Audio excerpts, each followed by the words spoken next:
So the day has finally come. I have just taken my Security Plus exam and I received this bad boy. You probably can't see it, but my final score is 794, which is just music to my ears because I needed a small and measly 750 to pass. Now that means after just 2 weeks of studying for my Security Plus exam, I passed it. So I feel ecstatic, and because I'm in such a fantastic and such a good mood, I want to help share the kind of tactics and strategies that I use to do this with you so that you don't have to study for 2, 3, 4, 5 months, or even worse yet, go and get in a lot of student debt for a university degree, so that they can essentially prepare you in a small fraction of the time. Wait, not a small fraction, much longer period of time with a lot less quality instruction than I received to get the same thing. So if you want to get this quickly, like me, here's how I did it. Step number 1, the resources that I actually used are as follows. Resource number 1, the CompTIA exam objectives. Go to the CompTIA Security Plus section on the CompTIA website, download the exam objectives from there. If you don't know what you're studying, if you don't know what you're expected to know, you're not going to know what you need to study. So that's pretty self-explanatory. Once you've downloaded those, the second resource was Professor Mess's free YouTube video series. I watched that all the way through, got a broad understanding of all the concepts, and once I had watched that entire video series through, not taking notes, not highlighting anything as I go along, and here's the key part, because it's a science-backed strategy, I wrote down questions that I thought, okay, what are questions I should be able to answer from this video that are important and aligned with the exam objectives. I did not copy down notes of what he was saying. No, that is not going to help you retain information. It is not a scientifically viable way of retaining information. What you want to do is you want to write down questions.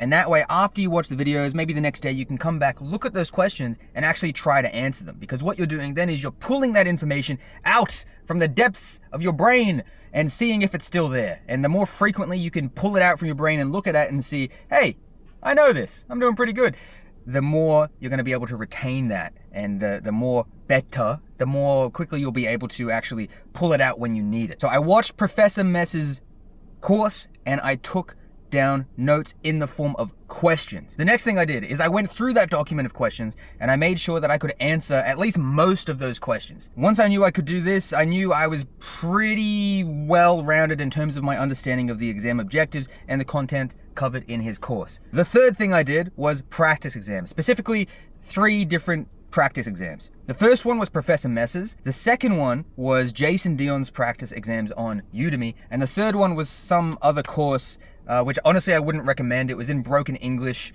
and it was very difficult to read, so forget the third one. Jason Dion's practice exams were good in helping me understand the concepts, but there were a couple of things, actually there were a lot of things that didn't align to the exam objectives, and it seemed like he had just taken his practice exams for like the 401 and the 501 and slapped a couple of new questions on there. So I'd recommend it because there are things that do align with the exam objectives, and it is one of the more high quality ones, and it does have some performance-based questions, but it is not as good as Professor Mess's. Professor Mess's focuses solely and explicitly on the practice exams, on the exam objectives, on the exam outcomes outlined by CompTIA. So you're never learning anything that you don't need to know for the exam. And if you're watching this video, it's because you want to actually pass the exam, right? So that's what we're interested in, passing the exam. And for that, Professor Mess's practice exams are the best. So I went through all of these practice exams, and after I was scoring about 81 or more out of 90 consistently on all of them, not just on Professor Mess's, not just on Jason Dion's, on all of them, that is when I decided to book in my course. So essentially the process was look at the exam objectives, understand what it is that I'm expected to learn, expected to know.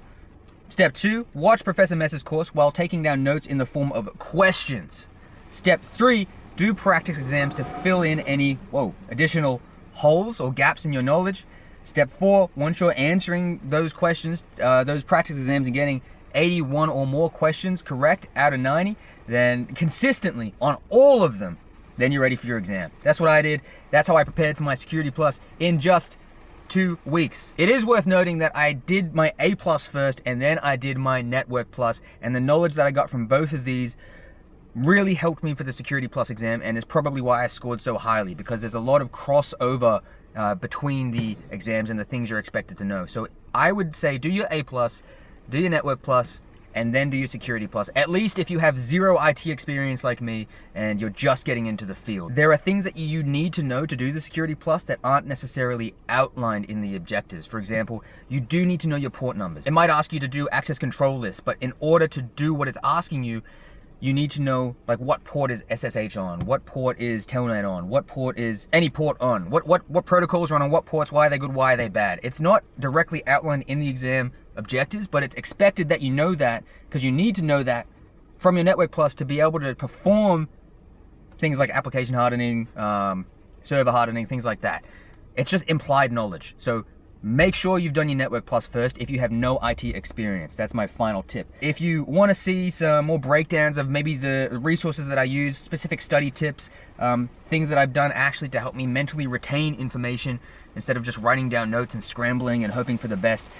I was a high school teacher before I decided to get into IT, so I have some knowledge of how you actually remember things, which has helped me a lot going into this industry. So if you like this video, if it brought you some value, comment down below, say hello.